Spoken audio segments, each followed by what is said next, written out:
listening to the Suave Lover podcast with your hosts, Benjamin Ritter and James Amaro.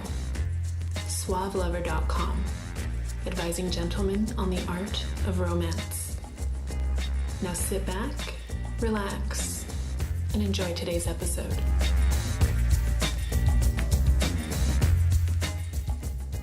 What do you have to do tonight, James? I'm going to finish stripping a guitar. I'm going to get my tire put together. I got to get my tire inflated on my classic car. What are you doing in the garage? That's what I was doing, fucking around. I thought the you were garage. hiding strippers.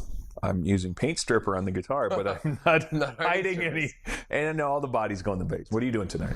I have volleyball after this. Shortly after Drunken this. volleyball. That's awesome. All the After we better. get done with this, if someone came up to you like tomorrow, Yeah. and they're like, "Oh, so what did you do yesterday? Is that attractive?" Because there is this whole idea that as long as you got shit going on, people find it attractive. Women find it attractive, but also people are gravitating. I mean, you know, like your friends and stuff. It's like, what'd you do this weekend? I did nothing. I hung out at home. Versus, what'd you do this weekend? Oh, I had the social shit that I was doing and some of the projects that I have going on. And I'm not saying crowded with activity, but I am saying engaged. You can also make one or two things seem crowded because a lot of people skip over details. A lot of people don't really explain what they're doing. Like I could go into a story about volleyball if I want to. Sure. Which will make it sound interesting. Part of it is the expressive aspect where you're conveying it to other people. Part of it, though, is also the subjective experience of being engaged in things. Because if you become preoccupied with going to work, sleeping, and going back to fucking work. I worked 24 hours today. Yeah, right. You're Right. Fuck, sleep. And then you say things like this: I'm so busy with work, I don't have time to meet people, I don't have time to get out.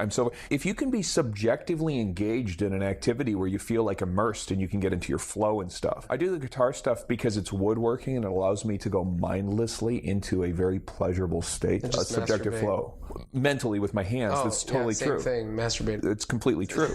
It's the kind of flow where, because I don't have a wood shop anymore, I moved to the city. I totally agree with you. So the attractiveness of doing something is actually doing it, how you convey it. You won't get so hung up on other things, external things, maybe events that you're missing or people, especially people, because you have your life, your shit to do that you think about, that you're focused on, that you enjoy, that you're passionate about. So it's attractive in a way that you will not be giving someone your full attention all the time because you have other shit to do, and then attractive because you are engaged and you can convey it that way. It's multifactorial. I mean, I remember being just crushed on a girl, just really crushing. So I remember being really hung up on a girl, crazy hung up on a girl, and remembering times where it's like, what is she doing right now at 1 a.m, texting, not getting a reply, and not being engaged in any of my own stuff because I was just so crushed on a girl. It's like, how often did you read a book when you're crushing on a girl? Right, completely it. I had and I want to say I had plenty of other things going on, but I was so preoccupied with her that I wasn't engaged in those things. And it didn't mindlessly do them. Just mindlessly. Did I'm she text thinking me? about her. That did shit. Did she text me? Right. Oh my God. And I got to say, that didn't do me any good. I didn't feel more attractive. I didn't feel masculine self. I wasn't centered, whatever that means. And really frustrated by this fact that this girl wasn't giving me the time of day that I wanted. You're not getting validation from your own self. You're part of someone else. Which is getting so validation weird. From them. I mean, it's so weird to me to think I need some other person out there to kind of give me some kind of attention in order to just do my shit. And it's because I really didn't know what I was going to do. I mean, I was at a point where I'm sure I was crossroadsing or something. It's like, I got to find myself. This connects to something. I got a phone call from a girlfriend of mine the other day. She said, "Can you read this text message? What is he thinking?" First, I can't tell from a text message what someone is thinking. I need a little bit more backstory information. Right. But also, it doesn't matter what he's thinking. It matters what you want him to think. Yeah. And your own identity. So basically, like, you can't change what someone's thinking. Right. You can motivate them. Sure. But you need to know what you want and what you're thinking, and you act that way. In your identity, in your sense of self, in your daily life, if all you're worried about is what they're thinking, what they're doing, how they're feeling, you're missing the point. You need to focus on what you want to feel, what you want them to feel in a way, so you're really directing your own actions. Same thing in your life. You need to direct your own life. There you have it. And so as far as the attractiveness goes, I think what is naturally attractive is people who've got purpose and they've got agency and they've got directed actions, that's really appealing, because one of the things you know about those people is, for whatever reason, they believe that what they're doing is meaningful, whether or not it's true, even if it's bullshit. Second of all, you also know that they're not going to be so off-center that they're going to be dependent on you, or that you can come along. You won't be able to influence them to change. And you ain't going to babysit them, and you ain't going to worry about the shit that you say in this kind of hyper-attentive, I'm going to piss them off. Like, I'm not important enough to make him not do, or make her or him not do what I want him to do. And that's a big deal. Yeah. I feel that I'm not important enough to you. Right. So it's like I'm fighting for that level of importance. Right. Exactly. And so when I make a sacrifice for someone, it's a really big deal. If you are the kind of person who's got shit going on in your life and you happen to be a guy who wants to date girls, expressing that stuff is really important. You do have to demonstrate that you've got things going on. So there's demonstrating higher value. There's good stuff about that. Demonstrating is conveying. It's conveying. That's right. Because no one knows that I'm playing volleyball unless I tell them that I'm playing volleyball. Okay. There's this thing called the illusion of transparency, which is this belief that people have access to stuff that's going on in your head that they can't possibly know. You might be a little embarrassed socially. You might turn red if you're self-conscious. That's fine. That's actually sending a signal. But when you have this thing like this sense of entitlement, don't they know who I am? Or, oh my God, they're going to know that I'm shy around girls and I haven't talked to a girl in a month and I haven't had sex in 3 months. People can't know these things. They do experiments where people are like, here, I'm going to tap out a song. Pretend I tap out the rest of the song. I can ask you, what is that song? And I have an estimate what I think you heard. I think you like 50% likelihood that you got the song that I tapped out. Now when you go in and you say, Twinkle, twinkle, twinkle, twinkle, exactly. That's right. Twinkle, twinkle, little star. What I tapped out was happy birthday. But because it's in my head, it's visible to me. I'm aware of it. But I imagine that somehow, because I have the melody and all this other crap in my head, I can hear it that too. you can hear it too. That's the essence. A really good example. The essence of it. Hey, you know that song goes like, da na na na na. She loved me. You know, it's like you're like, what the fuck are you talking about? You know, because I can hear the music in my head. You know that one thing that we got that one time? It's like, are you serious? What did you just say? That did not transmit, right? No, it was like the other day when we were at that store. You know, like that girl with the purple shirt. What? But it's in your head. You see it. And so we have this, it's going on all the time, and it's a lot of miscommunication. I'm interesting. Don't you know that I'm interesting? I have all this shit going on. Conveying. There's a difference between conveying and bragging, and you don't want to be the douchebag who brags on himself unless you feel you're talking to the douchette who needs it. For example, I have a joint MBA and MPA. People ask, what do you go to school for?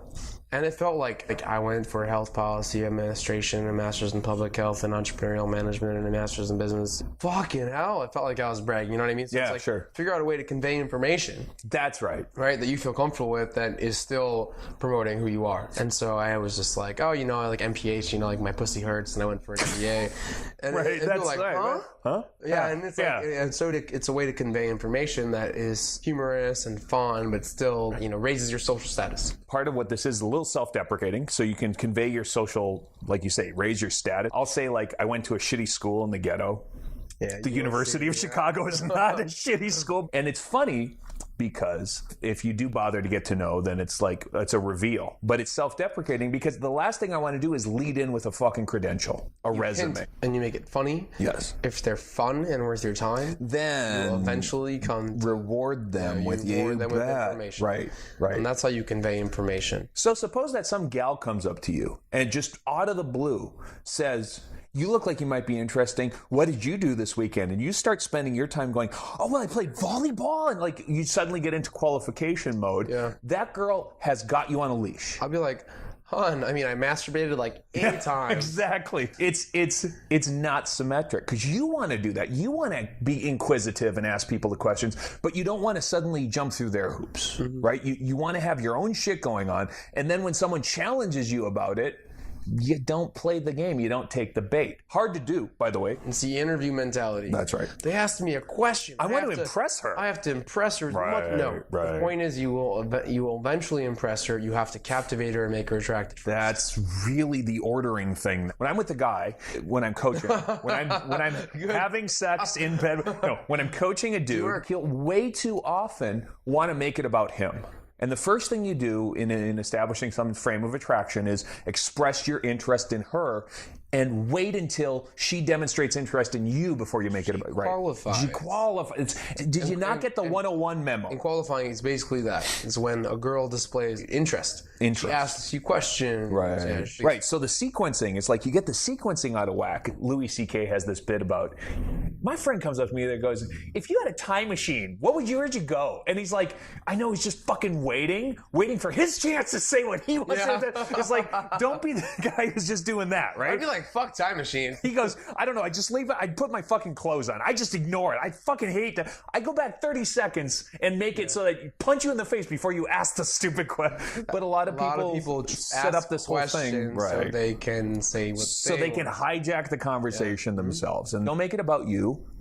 Get to know the girl a little bit. Be worth getting to know yourself. And that's actually what having a life is just being worth getting to know. Someone were to come up and say, Ben, what are you all about? You'd be like, oh, well, I got shit going on. Where do you want to start? Marshmallows and M&Ms. And you'd start with a self-deprecating joke, and you would do that, and you would work up to let them earn it. Yeah. Well, for example, what do you do today? Oh, I was like on the beach, with those metal detectors. I had the whole headset on and like fanny pack. There's so many interesting ways to convey information, but a lot of people aren't able to be interesting when they convey information. So how can you be interesting? How can you teach someone, just be funny? Well, that's actually hard. And part of the reason that it's hard is you're afraid of being judged. This is just a circumstance of being human. If I tell you something that's a little bit revealing or a little bit personal, you might not like me. Learn to let go of that fact. Yeah. Because everyone's going to judge everyone all the time. Think out of the box. And you know what? I'm trying to remember how I taught myself to think out of the box. Honestly, when I'm teaching guys on how to handle the initial conversation, just fucking fluff and build attraction until you know it's time to like take her home or get her number. Most people can't just fluff. And so I have to give them specific strategies on how to answer everyday questions. If someone asks what you do, because these are questions that are going to arise, these are teachable, but it's hard to teach someone to fluff. Take a different spin on what you're doing that can lead into what you're actually doing that's interesting. And one of the techniques, and I'll credit it, it's a couple of guys I really like, Christian Hudson and Nick Sparks. Those guys have these kind of like inversion tricks, and I'm sure they got them from somewhere else. But Nick would go and go, I'm going to get that girl to fucking hate me. I'm going to get that girl to call me an ass. And then he'd go and he'd do his thing. And of course, when you just don't care because you've inverted this frame of instead of wanting her approval, wanting her to hate you, you learn by calibrating over time that I think what you want to do when you say fluff, you can fluff because you have had the experience enough times of just saying nonsense and no bad consequence. And I've calibrated. And you've calibrated. I used to think this line worked amazing. And I would use it every time. And I must have used it 50 times until I realized. And in interactions, it didn't kill the interaction, but it dampened it, and I had to rebuild. You know what I mean? I loved that line. I was like, this isn't working. No matter what, no matter how funny I think this is, I just shouldn't say it. It's just not working. And that you have to learn those things. But you also learn, you can shoot yourself in the foot, but eventually you're going to learn there are very few things that you can do to really fuck it up. Not much would. Not much. I would say something and be like, that hurt. But like you'd be internal. And then I'd be like, keep going. And it's like, as long as you don't show that it killed the interaction, act awkward, just act like it was a normal part of the conversation, and you just keep building off it. Go take an improv class, right? You can learn how to say stuff out of your face. $10 on Sundays at Second City in Chicago. Right? I'd start saying stuff like this. Wow, you look like a total slut. Like you're ready to go. Well, that didn't come out right. My bad. You look like a real slut tonight.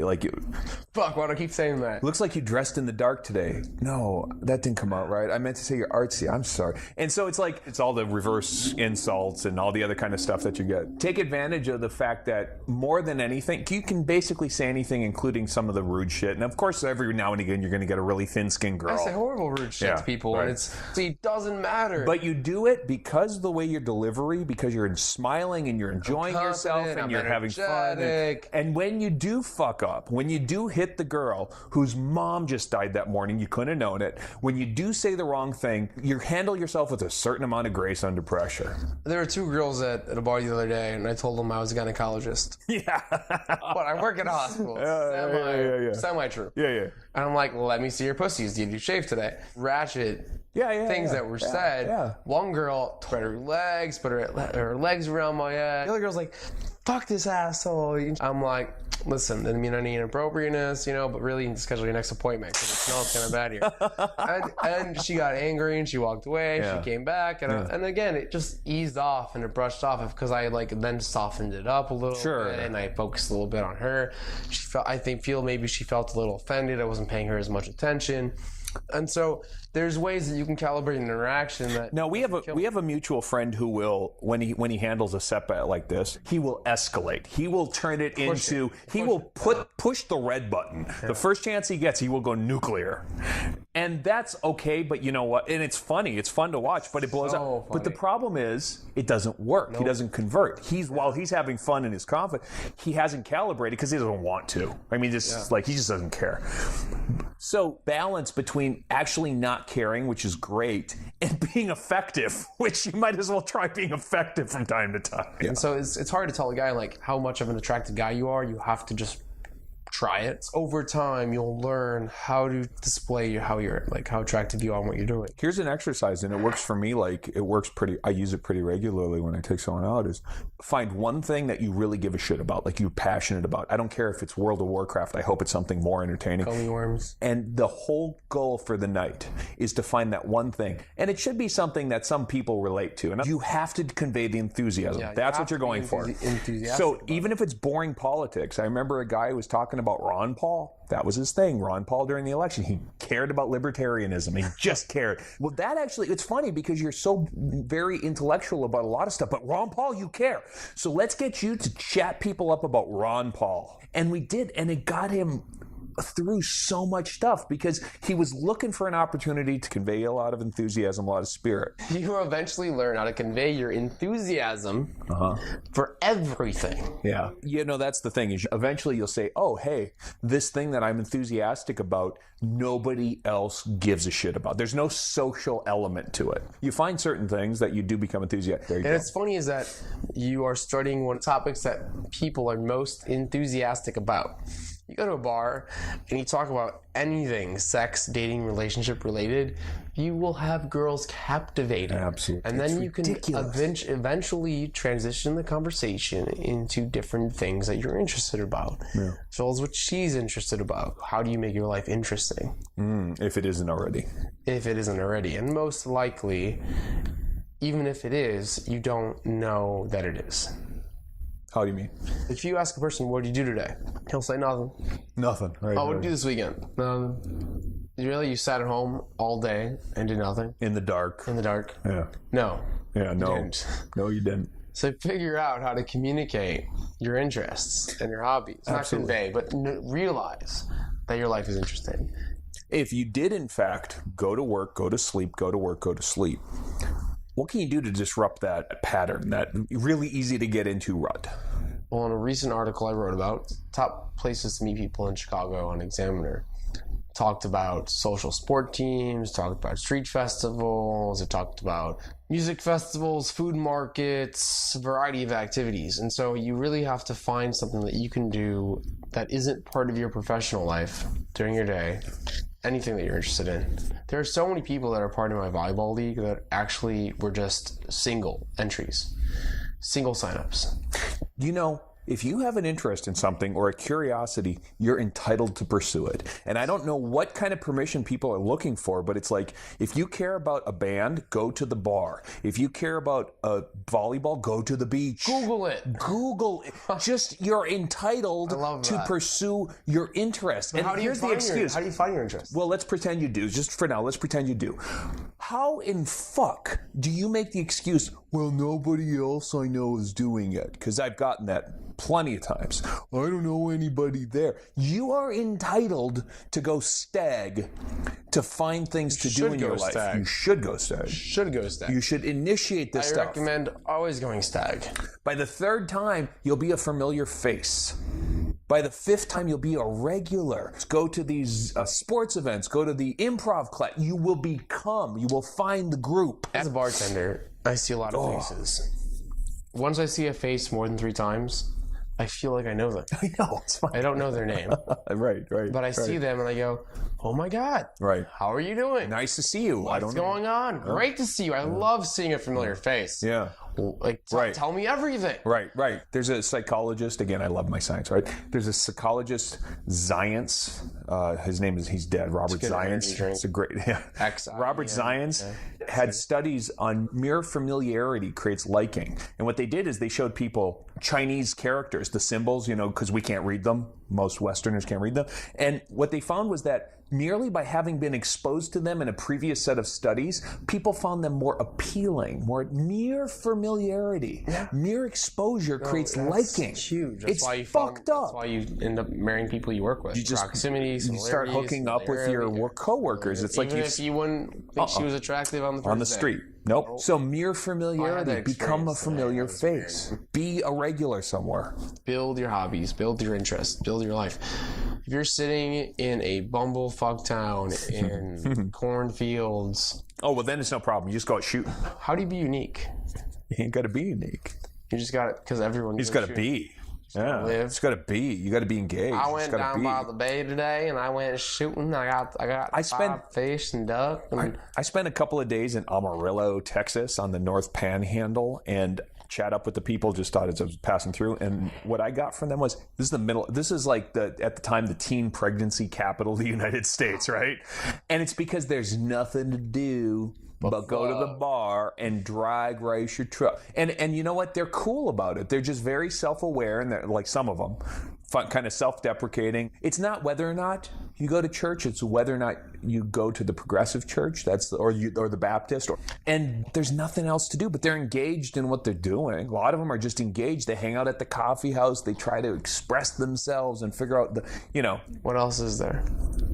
Converting. I mean, if you can express it and then you convert it to friends, a social circle, presumably your social circle includes some... Is that when you make your life more interesting, you're opening up your life to more people, to find someone to date, to have sex with, be in a relationship with, and you're really just expanding your network. Sure, totally. I mean, sex is networking. Getting laid is a matter of finding partners. It's a networking process. I mean, if I have sex with her, I have sex with everyone she's had sex with, and I'm automatically friends with all of them as well. On Facebook, we're all fluid bonded. Facebook has a special feature now that if you have sex with a girl, you're automatically friends with all of her guy friends she's had sex with. It 2.0 release. It's an app. It's an app, totally right? Man, there are still villages that women think that they have to have sex with the smartest guy in the village, the strongest guy in the village, the most attractive man in the village. All that comes together and creates a baby that is smart, attractive, and strong. I think that's the village of Schaumburg, the village of Wheaton. No, that's the suburb girls think that. That's the Paul women. Totally. Right. But it's strange how different cultures have such different sexual... Sperm accumulation beliefs is weird, is what that's caused. This brings me back to the point that I made initially. You have to work around your own hangups. And so when you're displaying who you are as a person and meeting people, you really have to figure out what you're not okay with. Yeah, you're okay with. Yeah, of course. Of course. And calibrate. You have been listening to the Suave Lover podcast. Visit suavelover.com to become the kind of man that women crave.